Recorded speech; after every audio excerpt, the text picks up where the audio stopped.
Hello. So I have this one very bad habit that whenever I'm hurt or I'm in pain, I just completely keep it very much to myself. I'll just completely go quiet and I just weep quietly. And I have not been able to sleep. I have not been able to think. I have been completely quiet past 2 days and 2 nights, and I have been weeping endlessly and quietly.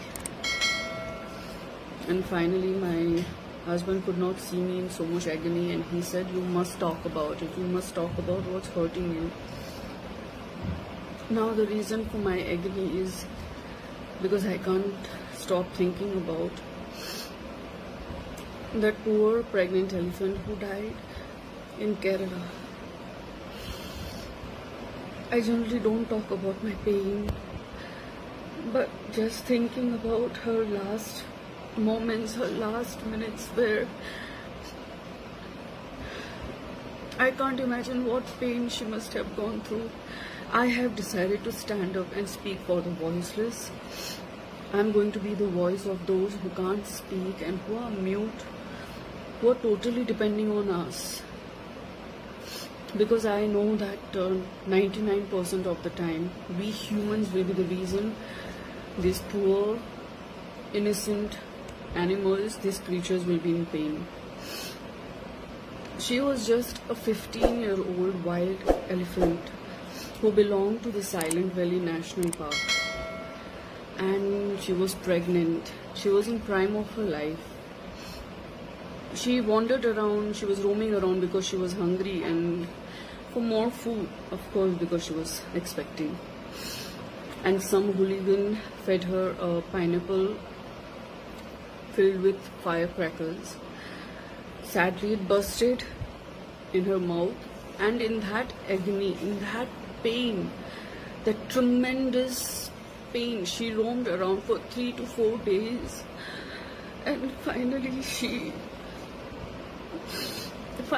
went into one river to get some peace, to get some relief from that pain. And then she died there.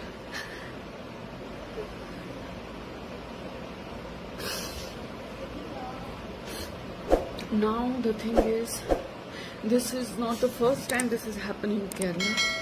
Similar incident has happened in April, where another wild elephant died under similar circumstances.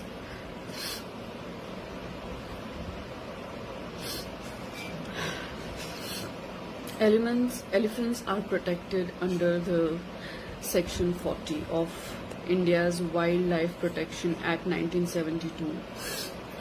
Not only that, in 2010, elephants were also honored, declared as the heritage animal of India.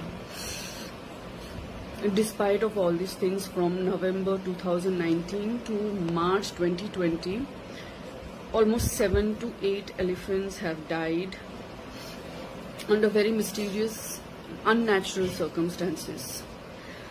And I just feel that we should do something about it. If we are doing so much for other human beings in these tough times, I just feel that, what is the use of this 100% literacy if you have forgotten what is your humanity, if you have forgotten what is kindness.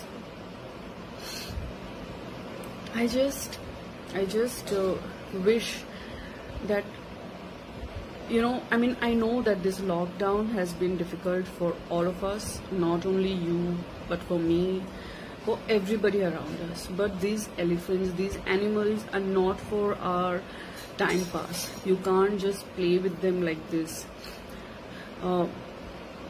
Using this kind of firecracker filled pineapples are snares and traps to keep the wild boars away from destroying their food, which I understand, but it is still a very punishable act. This is a criminal act. Our very great industrialist Ratan Tata said that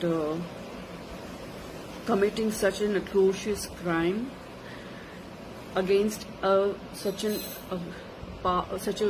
an innocent animal is almost as good as a premeditated murder of a human being. I just feel that we all have to do something about it, and we should raise our voice. If we are showing solidarity in everything else, we must show solidarity here also against any of such animal cruelty. Because elephants, after human being, elephants are the second most intelligent and most sensitive, emotional creatures. You will see many videos on Instagram, Facebook, YouTube, where you will see that they are coming to rescue us. You know, they trust us. Is that a mistake? Trusting us, human beings, is that a mistake? I don't think so.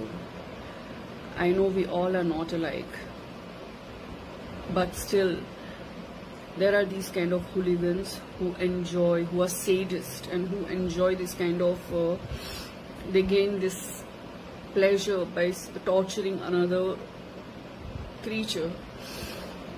I just wish I request to the Chief Minister of Kerala, I request to the Governor of Kerala, I request everyone, please take some strict actions against these culprits and give them the most harshest of punishment. Let us make an example out of them. Once again, I'd like to say that animals live with us, not for us.